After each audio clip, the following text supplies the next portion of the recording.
You know, it's a surprising truth. Studies show that people living in uncluttered homes often have lower stress levels and even healthier hearts. Think about that. A calmer home can literally mean a calmer heartbeat. Now, close your eyes for a second. Imagine stepping into a room where everything has its place. The air feels lighter. Your shoulders relax without you even noticing, and your mind finally feels clear. But the most shocking part was, it doesn't take months of effort to create this peace. Sometimes it starts with just one drawer. When Margaret, a 72-year-old retiree, stood in her kitchen one quiet morning, she felt as if the walls were closing in on her. The counters were buried under unopened mail, old pans, and yellowed recipe cards that hadn't been touched in years. She let out a long sigh and whispered to herself, "Where do I even begin?" The weight of it all made her chest tighten. It wasn't just the clutter she saw, it was the clutter she felt inside her mind. And right at that moment, she nearly gave up. The thought crossed her mind, "It's too late. I'll never get through this." But then her eyes landed on a single envelope lying on top of the pile. Just one. Something inside her said, "Pick it up." Her fingers brushed against the paper, and in that small movement, something shifted. That tiny act was more powerful than she realized. Anyone who lived through this would have felt their breath stop when they saw how different her kitchen looked just a week later. One envelope turned into a stack. One cleared corner turned into a whole counter. The space slowly opened, and with it, so did her sense of calm. The smell of fresh coffee finally had room to fill the air again.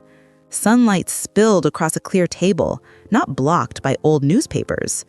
If you're questioning whether this could really be true, just picture your own counter, clean, for the first time in years.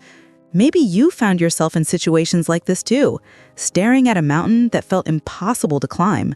But sometimes, all it takes is one small step, and that step can carry you further than you ever imagined. Margaret reached for an old chipped mug that had been sitting in the back of her cupboard for decades. She held it gently, almost as if it might break in her hands. It had been her husband's favorite mug 30 years ago, back when mornings were filled with laughter, the smell of fresh toast, and the sound of him humming quietly at the table. As she looked at it now, a flood of memories washed over her, warm but also heavy.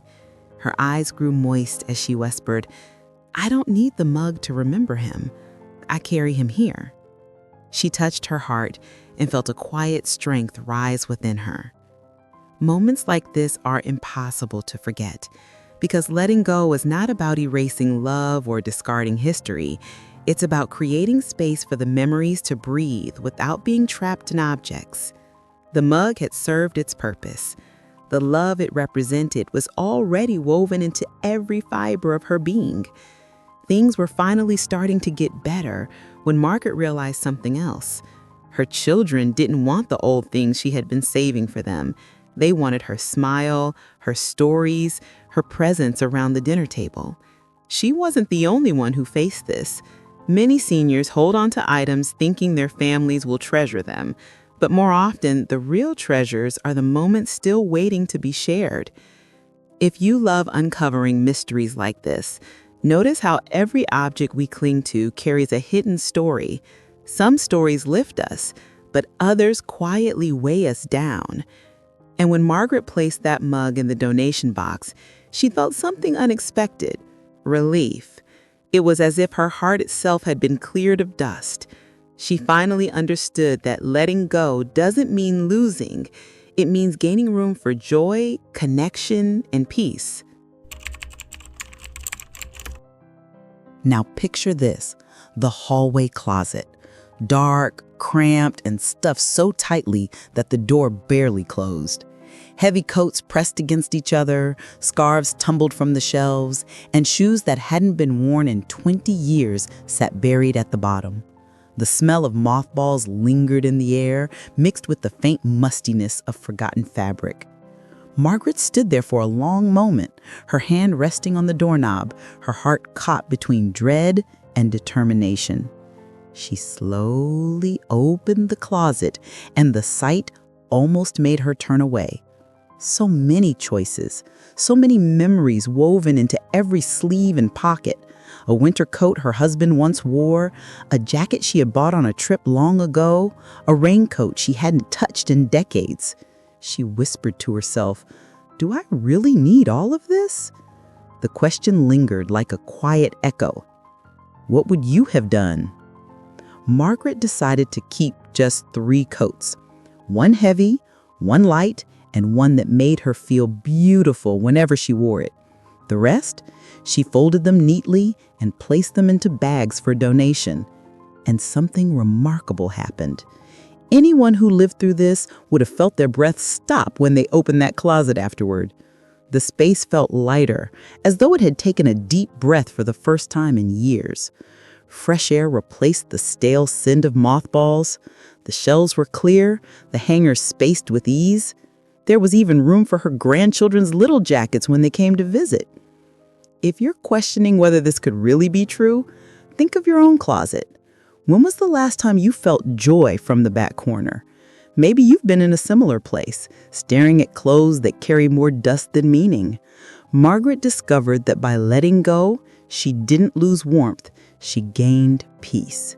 And in that moment, her hallway wasn't just tidier, it was transformed into a space of welcome, ready for the life still to come.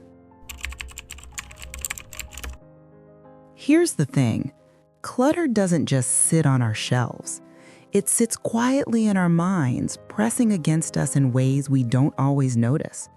Margaret discovered this one evening as she sat beside her bed. Her nightstand had become a small mountain, half-read books stacked like towers, old glasses she no longer wore, pens that didn't work, and scraps of paper filled with forgotten notes. Every time she turned out the light, the sight of that pile seemed to whisper, "Unfinished, unfinished." One night, she finally said to herself, "Enough." She cleared the table slowly, placing the book she loved on a shelf, discarding the pens, folding the notes she wished to keep into a small drawer. When she was done, only a lamp remained, casting a soft glow across an empty surface.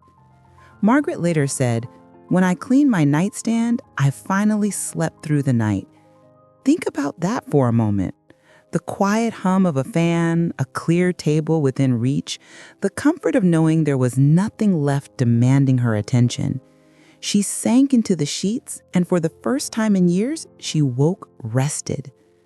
Things were finally starting to get better when she noticed her mornings felt different too. Coffee tasted richer, as if her senses were sharper.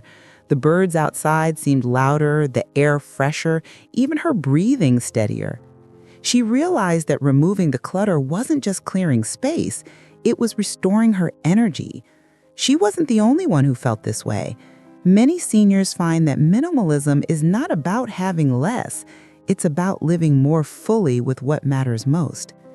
Moments like this are impossible to forget, because once you feel the rhythm of simplicity, you never want to go back. Margaret's nightstand became a symbol of peace, reminding her daily that sometimes the smallest spaces carry the biggest changes. But the most shocking part was, Margaret wasn't the first to notice the transformation. One afternoon, her daughter stopped by for a visit. She stepped inside, set her bag down, and froze for a moment. Her eyes widened as she looked around the room, the sunlight dancing across uncluttered surfaces, the quiet hum of peace filling the air. She whispered, almost in disbelief, "Mom, your home feels lighter. Not cleaner, not emptier, lighter." That single word carried more meaning than Margaret expected. It wasn't just about dusted shelves or freshly swept floors. It was about atmosphere. Her home no longer felt weighed down by years of forgotten belongings. Instead, it breathed, It welcomed, it invited warmth. Margaret stood there, smiling softly, realizing something profound. Decluttering wasn't only about her own comfort, it was a gift she had unknowingly given to her family, to everyone who walked through her door. Anyone who lived through this would have felt their breath stop when they saw the glow on her face, a glow that came not from possessions, but from freedom. If you're questioning whether this could really be true, ask yourself how your loved ones might feel entering your space. Would they feel the heaviness of clutter or the ease of calm?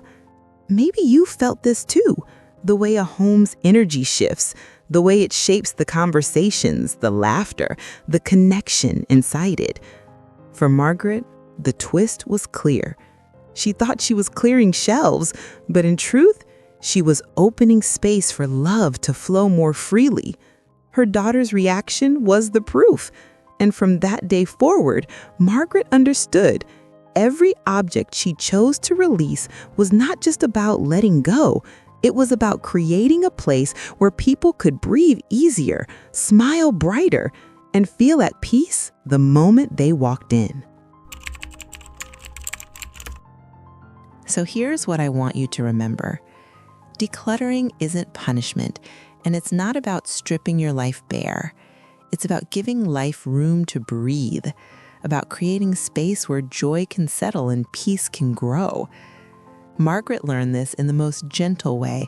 She started small, just a drawer, just a shelf, just one forgotten envelope, and slowly her home began to feel different, lighter, warmer, more alive.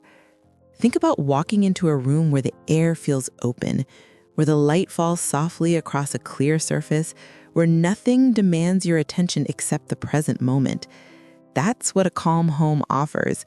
It doesn't just change the way a room looks, it changes the way your heart beats. The clutter on our shelves is often the clutter in our minds, and when one is cleared, the other follows. Start small. Don't think about the whole house. Begin with something close, something simple. One step and then another. That's how Margaret did it. That's how peace crept back into her mornings, her evenings, even into her laughter. Because the truth is simple. A calm home creates a calm heart. And when your heart is calm, everything else feels lighter too. The coffee tastes better. The silence feels softer. Even the company of loved ones becomes richer because there's space for it to thrive. So take a breath, look around, ask yourself, what one small thing can I let go of today? It doesn't have to be dramatic, it just has to be real. Moments like this are impossible to forget because once you begin, you'll never see your home or your life the same way again. And maybe, just maybe, you'll find that what you let go of was never as valuable as the peace you gained in return.